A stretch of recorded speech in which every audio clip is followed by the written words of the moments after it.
Hello and welcome to Grown Folk, the new TV talk show for senior women and those we love and want to take care of. And I'm really excited about today's show. Oh, yes. We have some interesting guests today. We have an installment in our ongoing series entitled Unfinished Business. And I'm going to reveal something that I don't think my co-host know about me. Oh, right. So that's going to be summer. I know. You've been keeping secrets from us? A little bit, just a tad. And we have a celebrity here with us today that we're going to share with you that we're really excited about as well. Yay. Oh my goodness. And you know what? We have something to give you.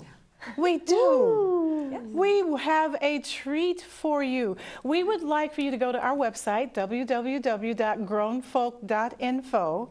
There is a form there that says Contact Us. We would like for you to contact us. Tell us what you like and what you don't like and what you'd like to hear on this show. And share with us the names and email addresses of 3 people you'd like for us, to personally write to and invite to watch the show. Excuse me. And we will write to them and we will send you Dun, dun, dun, dun, dun, the t-shirt. Your very own Grown Folk t-shirt. Awesome. You can't get this anywhere else. You can't get it at Goodwill. You can't get it at Walmart. You can only get it here. And it's so comfortable to wear. You'll just love it. It's so soft. It's cotton, it's soft, it's an interesting color. It's a sage green with Kelly green and yellow. And when you have a senior moment, then you'll remember you're a grown folk. And we have sizes small through extra large. So let us know what size you need and we will treat you with one of these for your very own. Yes. What's been going on this week, ladies?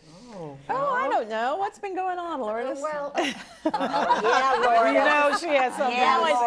She has a bone to pick here. She has a bone to pick. Well, we were talking in the green room earlier because I'm sure a lot of the audience knows that Rael Hunter recently came out with a tell-all book. Rael Hunter is, or was John Edwards' mistress. Well, she may still be. And now. Yes, well, we don't know. and ended up having a child with him. And I have to admit, I have not read the book, but I have read portions of it on the internet that have been released, and it infuriated me. Oh my goodness! Like my husband said, the steam started coming out of my ears because she speaks so poorly of someone that's not here to defend herself. So are you talking about John Edwards' wife? Elizabeth Edwards. Elizabeth Edwards. Bless her heart. Absolutely. I mean, I just couldn't believe. First of all, I'll never buy the book.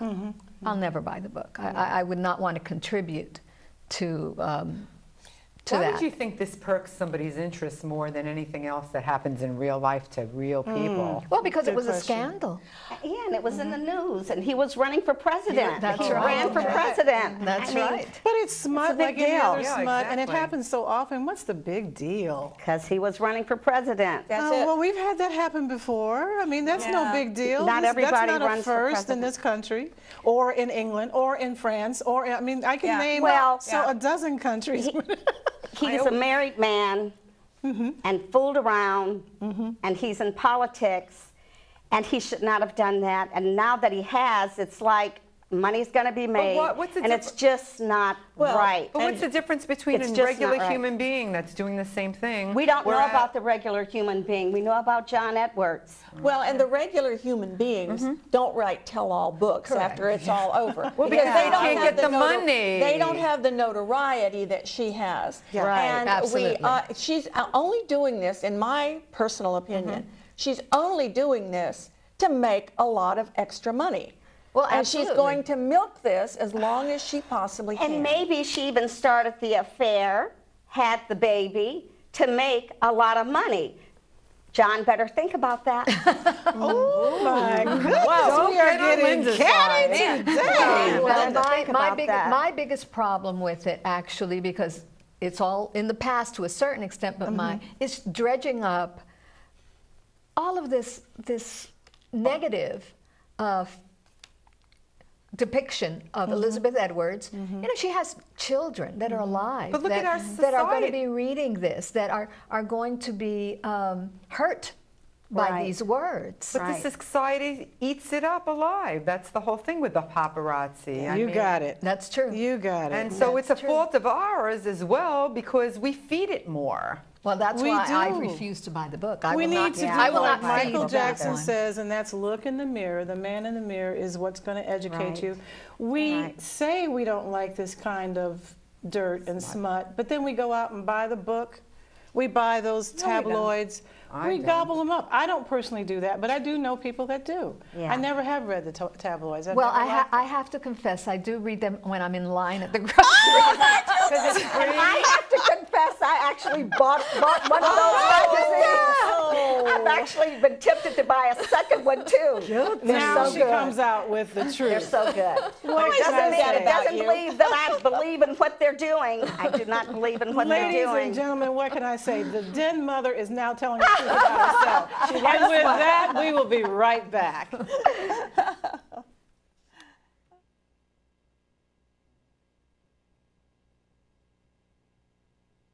A very wealthy U.S. citizen is predicting that in 2011, we will witness the most important day in America in more than 50 years. He says it will change everything about our lives. The way you shop, travel, invest, educate your children, and even how you take care of your health and your own family. Now, this man has made some outrageous predictions over the years, but here's the thing. He's usually right. You see, he predicted the collapse of GM, Fannie Mae, Freddie Mac, and America's biggest mall owner. In fact, Barron's called his work a dire prophecy.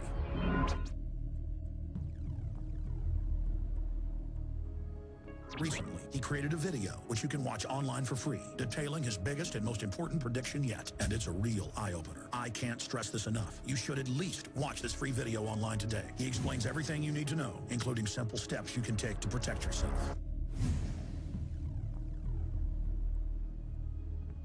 You can watch it for free right now. Go to 55newamerica.com. Again, that's 55newamerica.com.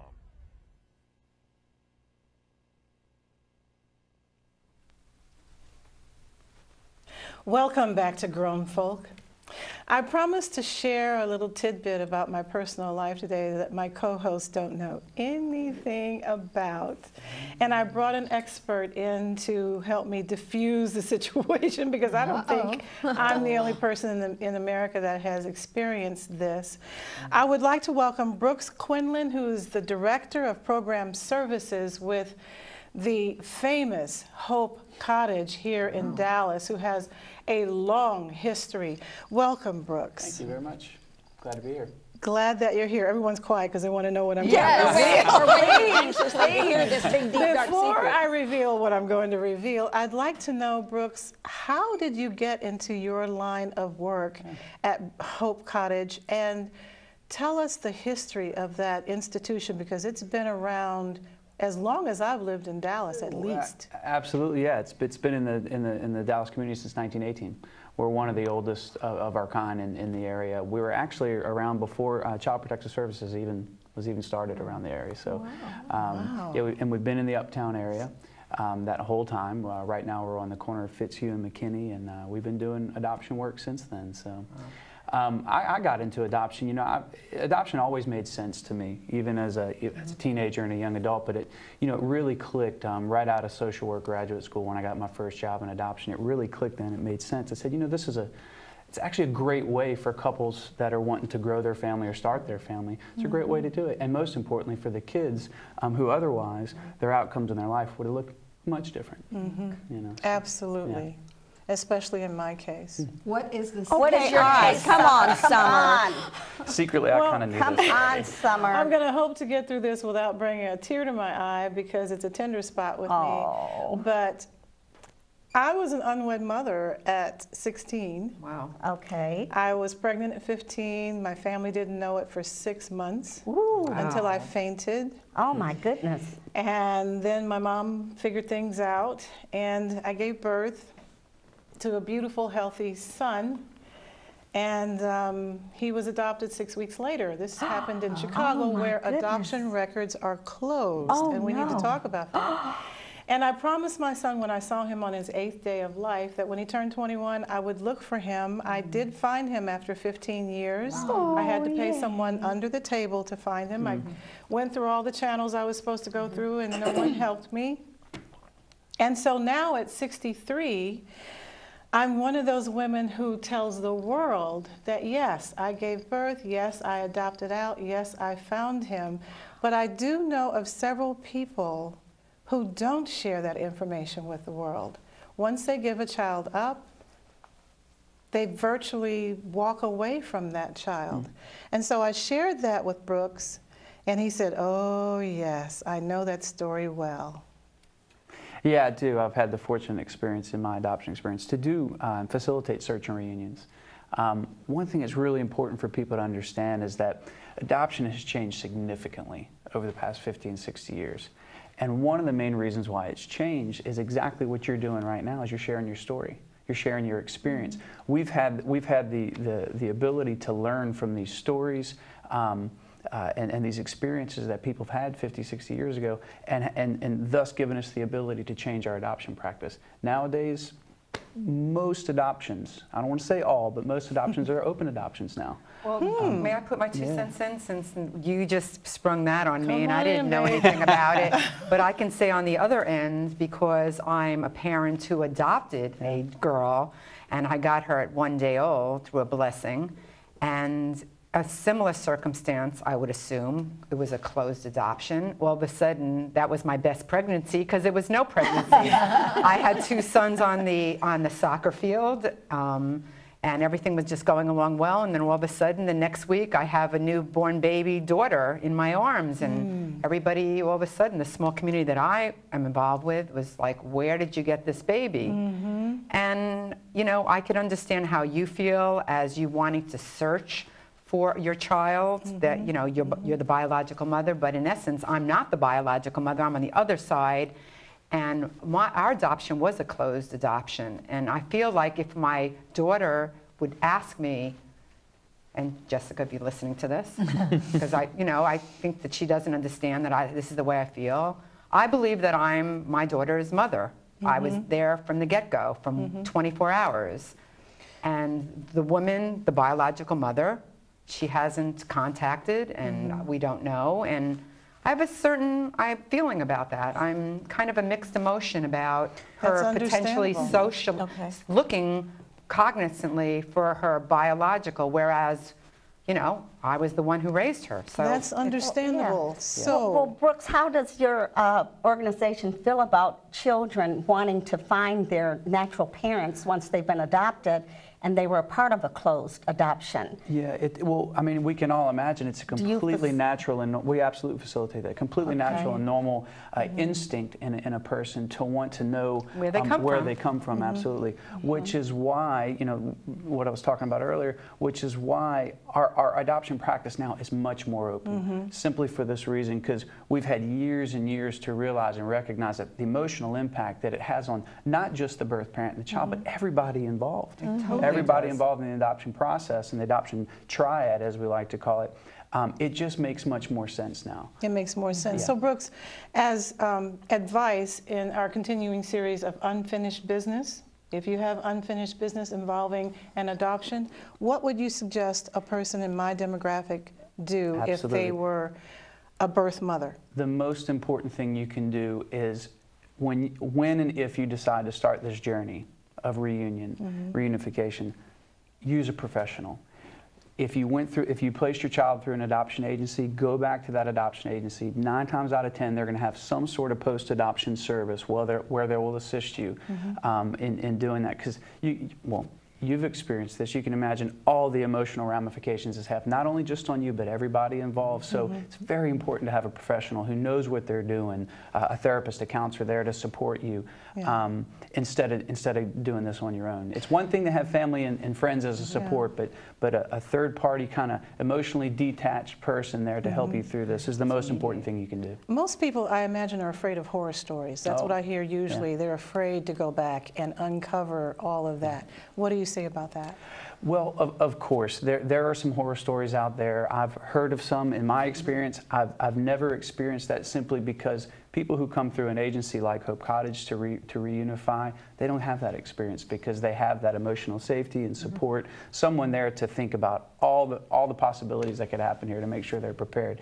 But of course, they're horror stories. Our friends in the media like to magnify this, but we're coming to find that they're few and far between because people are more aware now that, hey, I need to have professional support in doing this. So, Brooks, thank you so much for coming on and help me walk through that door and reveal that information. Brooks Quinlan is Director of Program Services with Hope Cottage, an institution long in existence here in Dallas. We'll have his information on our website so that if you decide to deal with that unfinished business, you can contact Brooks. Absolutely. We'll be right back.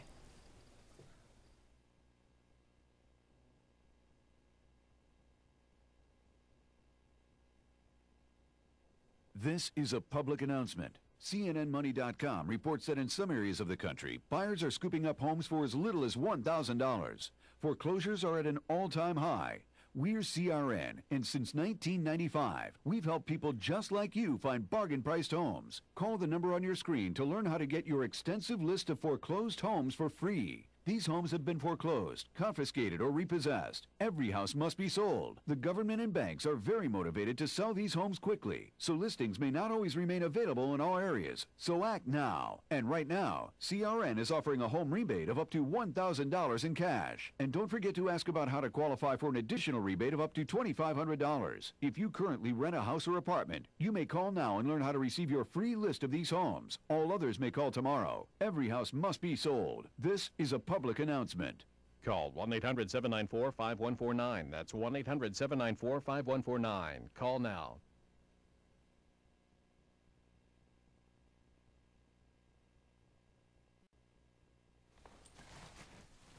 We have in our midst today Debbie Carroll Boyce, who is the reigning Miss Texas Senior America and also Miss Senior America, which is a national pageant.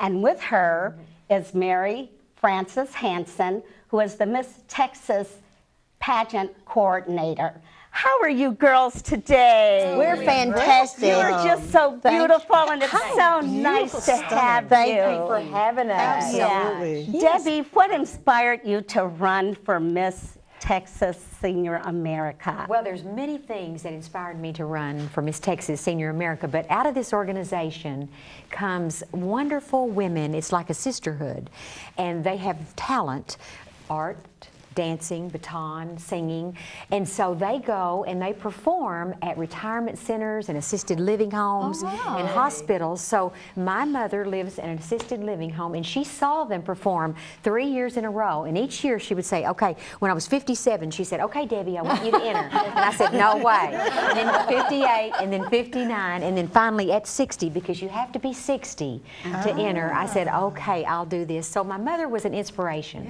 And then, and of course, the women that come out of this organization that perform and serve. And then I met Mary Frances Hansen here, our director, and we just clicked, and you know, I told her, I said, I really need your help and advice, and I did everything she told me to do, so here I am. Wow. Good or bad? Paid off.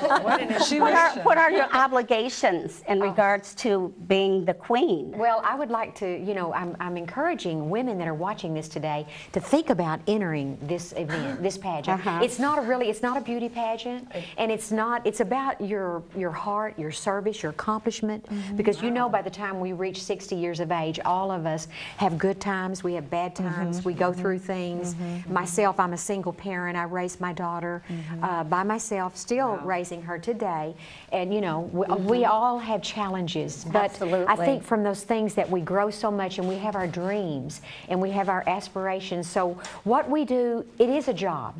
And when you become Miss Texas Senior America, you have to take this seriously, because you go to hospitals and perform, you go to retirement homes and perform, you speak on behalf of women, you want to encourage them, you want to be their role model, young and old. So you have lots of obligations. Right. And so it really is a job, and you need to take it very seriously, because I think that all women today need to know that we have role models, and Mary Frances will tell you probably more, but we champion healthy aging and wellness and being the best that we can be with whatever position in life that God gives us at that time. And so, Mary Frances, what is your role as pageant coordinator? Well, I have been the director since 2003, and I just turned over my position to a new director, Jill Rumley, and Beam, and so I'm the pageant coordinator, because this is a year of transitioning. Anyway, so I'm organizing the pageant, helping organizing the pageant, and it is a wonderful pageant. And what are the categories? First of all, let me say that our pageant, like Debbie said, it is not a beauty pageant. Our mission is to enrich and empower the senior woman. Our pageant champions healthy aging, wellness, and mental well-being. We represent the positive image of aging, and we are redefining the senior woman. Thank you. That's awesome. Thank you. And as Debbie says, you have to be 60 years old to enter our pageant, and then you're judged on 4 categories. You have an interview with the judges, and then you're judged on you write a philosophy of life, what your philosophy of life is, and then they have an evening gown, which is they're not really judging on the evening gown, it's on your stage personality when you come out, your poise. And then we have the talent. And you wouldn't be blown away by the talent of these What about swimsuit? swimsuit? No. You can go there. No way. Well, I was just wondering, because your body, I mean, you have a beautiful body, Debbie. I watched your tape, and you're just wonderful. And it was just great. well, thank you so much. I have to work at it, you know, like all of us. Tell us about your talent. Usually in a pageant, those are so important, and if you're wavering, it's like that'll clinch it for you. Am I correct in saying that? Well, you know, I want to encourage women. I know there's so many women out here today that might be watching this. I want to encourage them to really think about doing this, and because your talent, whatever it is, you know, some speak. Mary Frances, when she was the Texas Queen, she gave a motivational speech, and many people, you know, are artists, and they're going to do their artwork, and they're going to present. I dance and I sing a little bit. I sing a little bit, and I dance a lot. So, I saw your tape on YouTube. It was beautiful. She's dressed in white. You can see it on YouTube. Thank you. She's dressed in white. She has a beautiful shawl with, I think, feathers on the end, and she throws it off, and then she gets going. She's very limber, agile. She's good at gymnastics. Yes. It was fabulous. Well, thank She you. can do a cartwheel like my 9-year-old. At the age of 60, Debbie had just turned 60, and she blew me away because she does the splits twice. I saw her do the splits. Is that she does? Yes. That is Thank amazing. you so much. I worked at it, and I also, you know, when I decided I was going to do this, I hired a little choreographer from Frisco, Texas, David Connor. He and his wife Tammy, and they helped me prepare, and I worked at it. You know, it was something that I worked every day, you know, trying to prepare and practice, and took it very seriously. So, you know, that's an important point. I never think about that. When I think about trying to do something I don't know how to do, I feel lost, but it makes sense to ask for help. You do. How did you think to ask for help? Well, I guess I've needed so much help in my life that it just came natural. I just needed help. Hear it that way. That's a great idea. But I knew that I would need some help, so, you know, that's one of the things that I And you've been did not traveling doing. all over the country making appearances. I am so honored to be Senior America. There were so many wonderful women from around the United States of America that I met, and it was just, I didn't believe that I was going to win, honestly. The lady that was my first runner-up had her PhD. Of course, I was a teacher, a counselor, and a principal for 17 years. Oh, wow. And I love my students. How long had you been entering before you won? This was the first time for me. Oh, wow. See, that's just a miracle. But see, whatever your dream, I want to leave the people too with whatever your dream is. It may not be this, but it may be something else. Even when you're young or when you're older, don't give up your dreams. And you know, we say that I all the always time. dreamed that I wanted to be on stage a dancer, and I never got to be, you know. And of course, life comes and we do what we have to do. Right. But this was my opportunity to step in and just say, okay, you know what, I'm going to do this and see how well I do. And you know, win or lose, what it does, it helps you, encourages women to be the best you can be. You take better care of yourself because you know you're going to be influencing and encouraging other people. So I would say that it's probably one of the best things that I've ever done in my life. Yeah, Debbie, there's been a lot of controversy over the do's and don'ts pertaining to the queens before they're crowned, after they're crowned. Sure. And what are your thoughts on that? Should we abide by the rules? Should a queen be dethroned for not following the rules? How do you feel about that? Well, you know, first of all, I want to go back and say that's a very good point. I'm glad you brought that up because I want to tell everyone out there, I know there's been so much bad press about pageants. And when you say pageant, Mary Frances and I have talked about this, people turn the other way. Yes, They think, oh, this is ridiculous. And Exactly. sometimes when they see me like this, they'll think, you know, but I want to tell them that this really, again, is not like that. It's not a pageant like that. It's championing to being the best that you can be. Yes. And I really do believe that we have to stand up for the standards. Okay, great. I do. And I just want to thank you right now for coming on the show, Debbie. Thank you. You Thank have you. given So us beautiful. a lot Thank of you so much. information for the people out there to stay young, keep moving. And I just want to say thanks, and we'll be right back. Okay.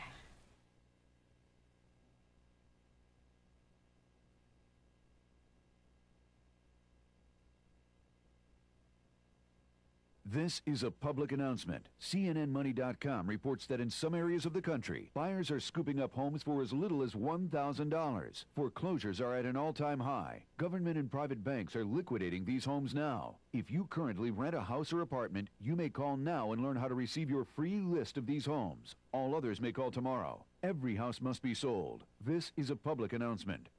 Call 1-800-303-4489. That's 1-800-303-4489.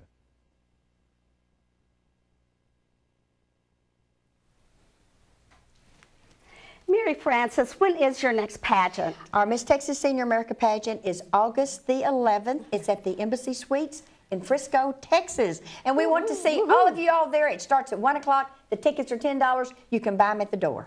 Oh, Oh, wonderful. So is it too late to audition to get in? Well, it is now. Okay. It is. But next year, you're not 60 yet. I'm 60. We're all 63. I'm 63. Are you? We're all 60 except for Michelle. I must say, I'm 75 years young. So good. Well, thank you so Thank you much for for coming joining us. on. Thank you. You need to go see this pageant. It's exciting, it's beautiful, it's uplifting, and you need to write to us so we can send you one of these. Go to grownfolk.info, send us an email, send us the names and email addresses of 3 people you want us to write to directly to invite to watch our show, and we will send you one of our very own t-shirts. Thank you so much for coming on. You're welcome. And thank you for joining us. Bye-bye.